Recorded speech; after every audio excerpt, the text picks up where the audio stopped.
Hello and welcome to lesson number 2 and video number 1, in which I will discuss the long-term relationship between gold and secondarily hard assets in the stock market.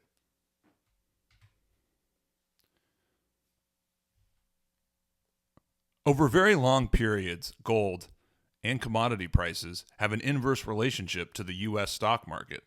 When gold and commodity prices are in a secular bull market, the U.S. stock market is in a secular bear market and vice versa. However, over shorter periods, such as a few years, the relationship between these asset classes can take many forms. There have been multiple periods throughout history in which the stock market and hard assets have gained together, declined together, and trended in opposite ways. Nevertheless, our focus is on the secular trend because it is shifting in favor of gold and hard assets. In figure 2.1, which plots the S&P 500 in an equal-weighted basket of commodity prices, the old CRB, we drew boxes to signal the secular bull markets. Although there is a bit of overlap, each market takes turns being in a secular bull market. Note that the data for the equal-weighted CRB ends in 2020. An equal-weighted basket of commodity prices made a new all-time high in 2022, suggesting that the secular bull market in U.S. equities that began in 2009 has ended or is in the process of ending.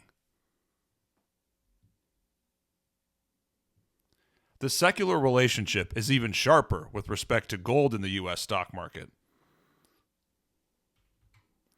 In figure 2.2, we plot a chart of the S&P 500 in gold going back 100 years.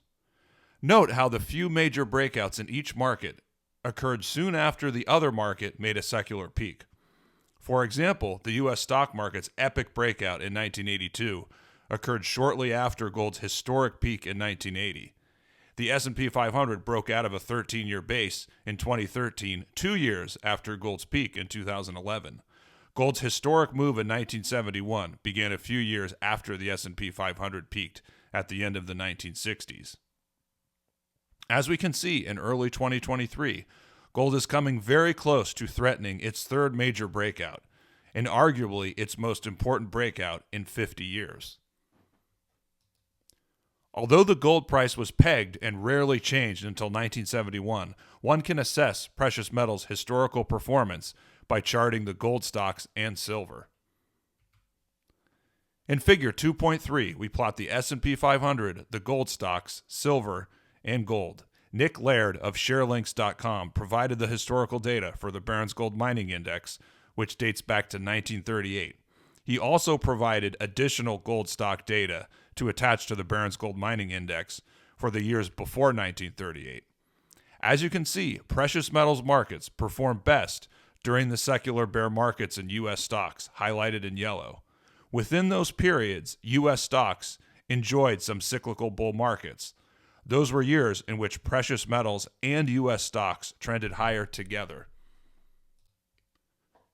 Interestingly, the major outlier to the secular relationship was the middle of the 1960s, when gold stocks broke out of a 3-decade base and enjoyed one of their strongest cyclical advances. Similarly, silver also moved higher to new highs, but its advance was not quite as strong. The S&P 500 did not begin a secular bear market until its peak in 1968, but its bull market began to slow considerably in the early 1960s. From its peak at the very end of 1961 to its secular peak at the end of 1968, the S&P 500 gained only 50% and the Dow Jones Industrial Average gained only 34%. During those 7 years, the gold stocks, as per the Barron's Gold Mining Index, gained over 300%. And broke out to a new all-time high.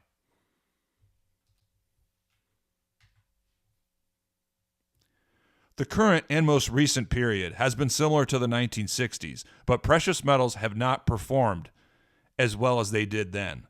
A major reason is that the U.S. stock market has remained in a secular bull market and has yet to slow down the way it did in the 1960s. Also, gold stocks face far more competition for investor capital today than 60 years ago. Today, investors can buy emerging markets, foreign currencies, tips, and gold ETFs. None of these options were available 60 years ago. The real issue for precious metals is that they have yet to outperform the stock market consistently. But once they do, we can confirm the start of a new secular bull market. In figure 2.4, we plot the S&P 500 with two ratios: the gold stocks against the S&P 500 and gold against the S&P 500. As exhibited over the last 7 years, gold and gold stocks can only be in a real secular bull market if they are outperforming the stock market. These ratios show distinct similarities between today and the 1960s, but they need to break past their 2016 and 2020 highs, blue line resistance, to kick off a secular bull market in precious metals.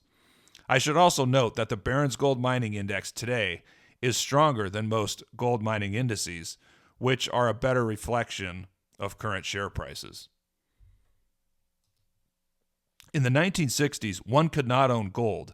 Therefore, gold stocks were the market to watch with respect to precious metals. The gold stocks to S&P 500 ratio bottomed after 1960 and then broke resistance and accelerated in 1965, confirming the multi-decade breakout in the Barron's Gold Mining Index of 1964. Today, gold is the bigger and more important market. If and when gold breaks above $2,100 an ounce to a new all-time high, and gold breaks out against the S&P 500, we will have confirmation of a new secular bull market in precious metals. That is the reality, even if the S&P 500's near future is a repeat of the mid-1960s and not the 1970s.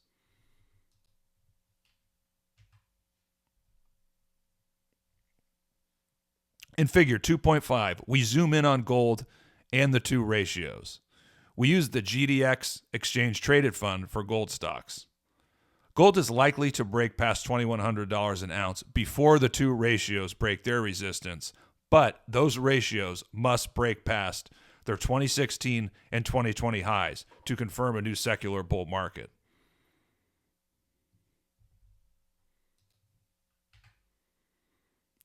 That concludes Lesson 2, Video 1. Next up, we will discuss the long-term outlook for U.S. stocks. Thank you.